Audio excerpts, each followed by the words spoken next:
சாது சுந்தர் சிங் சந்தித்த கைலாஷ மகரிஷி என்ற அற்புதமான புத்தகத்தின் ஒவ்வொரு அத்தியாயமாக பார்த்து வருகிறோம். இன்று 4வது அத்தியாயத்தை பார்க்க இருக்கிறோம். மற்ற 3 அத்தியாயங்களை நீங்கள் பார்க்க விரும்பினால் நம்முடைய சேனலில் கைலாஷ மகரிஷி என்ற பிளேலிஸ்டில் சென்று ஒவ்வொரு அத்தியாயமாக பார்க்கவும். அத்தியாயம் 4.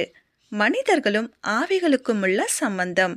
பரிசுத்தவான்களின் கூட்டுறவை பற்றி மகாரிஷி சொன்னதாவது: சிலர் ஒரு பாவத்தை ரகசியமாய் செய்யும்போது தங்களை ஒருவரும் பார்க்கிறதில்லை என்று நினைக்கிறார்கள். ஆனால் அச்சமயங்களில் அவர்களை சுற்றிலும் கடவுளும் தேவதூதரும் மாத்திரமல்ல, இறந்து போன அவர்களுடைய இனச்சனத்தாரும் சிநேகிதரும் பார்த்து கொண்டிருக்கிறார்கள் என்பதை அவர்கள் அறியாதிருக்கிறார்கள். இந்த ஆவிகள் மனித உருவில் தோன்றுவதற்கு அனுமதி இல்லை. ஒருவன் பாவத்திற்கு இடம் கொடுப்பதை அவர்கள் பார்க்கும்போது சாமுவேலின் ஆவியைப் போல் அதிகம் சஞ்சலப்படுகிறார்கள்.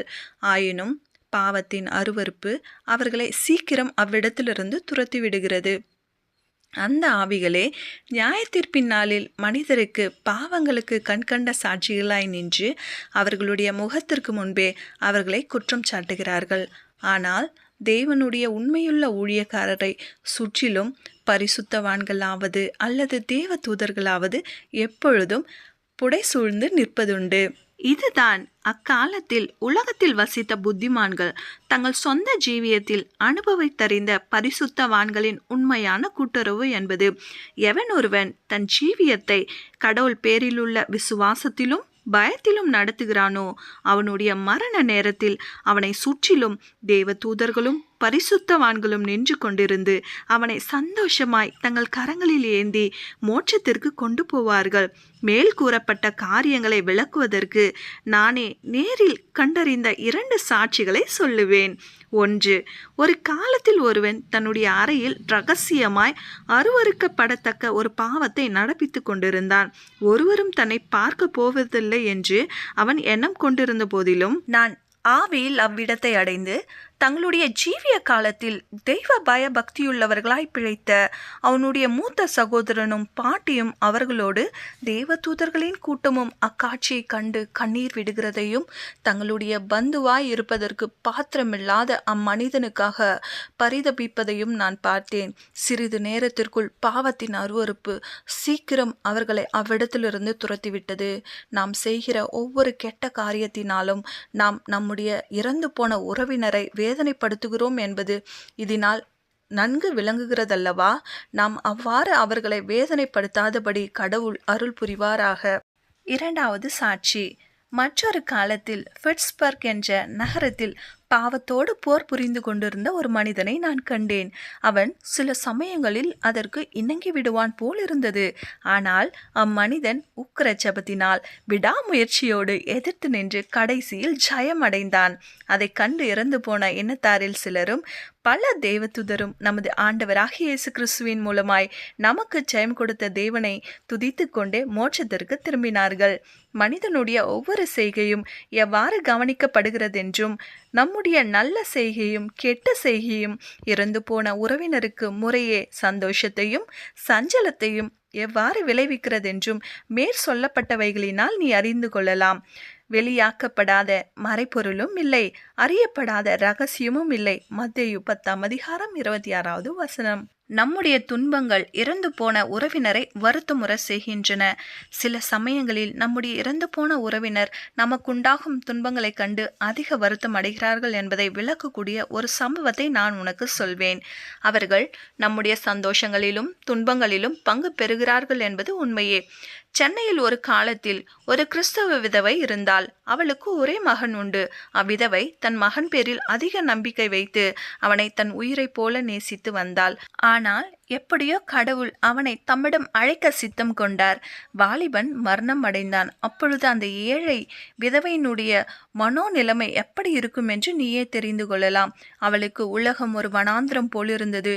அள்ளும் பகலும் அழுவதிலேயே தன் காலத்தை கழித்தாள்.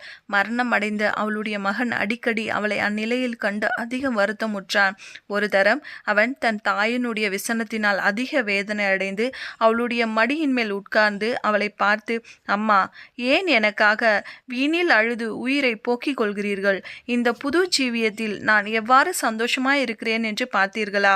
இப்பொழுது நான் எல்லா வேதனைகளும் நீங்களாயிருந்து ஒரு வானம்பாடியைப் போல் சந்தோஷமாய் பாடிக்கொண்டிருக்கிறேன். நீங்களும் கொஞ்ச காலத்திற்குள் இவ்விடத்திற்கு வருவீர்கள். அப்பொழுது நாம் இருவரும் ஒன்றாக சந்தோஷமாய் ஜீவிப்போம். ஆகையால் ஏன் விசனப்படுகிறீர்கள் என்று சொல்லி அவளை ஆற்றி தேற்றுவதை நான் கண்டேன்.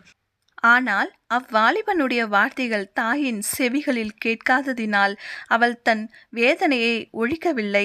அதை கண்ட அவளுடைய மகன் அதிக கலக்கமுற்று மறுபடியும் சரீரத்தோடு தன் தாய்க்கு முன் தோன்றி தன்னுடைய சந்தோஷத்தையும் அவளுடைய சஞ்சலம் வீண் என்பதையும் தெரிவிக்க உத்தரவு கேட்டான்.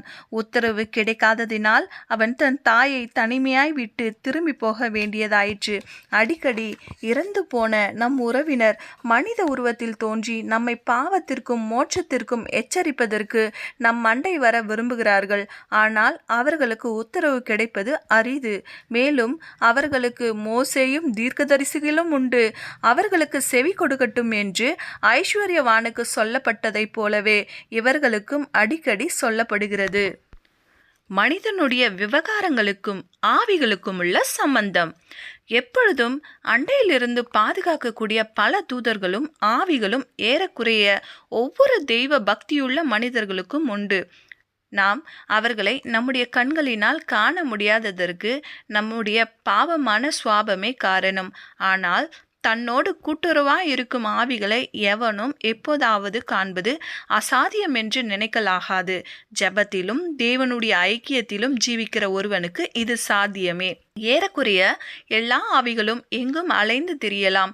ஆயினும் பாவத்தின் அருவருப்பினால் நல்ல ஆவிகள் பூமிக்கு வருவது அரிதாயிருக்கிறது. கெட்ட ஆவிகள் பூமியிலுள்ள எல்லாவிடங்களிலும் நிறைந்திருக்கிறது. மனித வடிவத்தில் தோன்றுவதற்கு வாஞ்சிக்கின்றன. அவ்வாறு தோன்றுவதற்கு தங்களுக்கு அசாத்தியமாயிருக்கிறபடியால் கெட்ட ஆவிகள் மனிதனுடைய இருதயங்களில் புகுந்து அவர்களை பாவத்திற்கு இடம் கொடுக்க செய்து இவ்விதமாய் தங்களுக்கு சந்தோஷத்தை வருவித்துக் கொள்கின்றன. மனிதருடைய விவகாரங்களில் கெட்ட ஆவிகள் தலையிடுவதற்கு இதுவே காரணம். ஆனால் அவைகளுக்கு கொடுக்கப்பட்ட விடுதலை நீடிய காலம் உள்ளதல்ல. ஏனென்றால் நியாய தீர்ப்பின் நாளில் நரகத்தின் அக்கினியில் அவைகள் தள்ளப்படும் என்பது திண்ணம். அங்கே அழுகையும் பற்கடிப்பும் உண்டாகும். பாவமுள்ள மனிதன் நல்ல ஆவிகளை தங்களுக்கு ஒத்தாசைக்கு வரவழைக்கும் போது அவைகளுக்கு வியாகுலம் உண்டாகும் என்பது சவுல் சாமுவேலின் ஆவியை வரவழைக்கும் போது அது சவுலை பார்த்து, நீ என்னை எழும்பி வர பண்ணி என்னை கலைத்தது என்ன என்று கேட்டதினால் நமக்கு விளங்கும். மனிதனுடைய உத்தரவாதம். ஒவ்வொரு ஆவியும் தான் உலகத்தில் இருந்த காலத்தில் செய்த செய்கைகளுக்கு தக்கவாறே பலன் அடைகிறது. ஆயினும் அவற்றுள் சில தாங்கள் அடைந்த விதியின் பயனுக்கு முற்றிலும் உத்தரவாதம் உள்ளவைகள் அல்ல. ஒரு காலத்தில் நான் ஒரு பெண்ணினுடைய ஆவியை சந்தித்தேன். தேவன் தன்னை நித்திய அழிவுக்கு தீர்த்தபடியால் அப்பெண் தன் இளம் பிராயத்தில் தன் பெற்றோர் தனக்கு மெய் தெய்வமாகிய இயேசு கிறிஸ்துவை பற்றி ஞானோபதேசம் போதித்து பக்தி மார்க்கத்தில் வளர்த்து வராததால் துன்மார்க்க ஜீவியம் செய்து மரித்தாள். மரித்த பின் தனக்கு வந்த நரக தண்டனைக்கு தன் பெற்றோரே காரணம் என்று தன் பெற்றோரை நிந்தித்து கொண்டிருந்தாள்.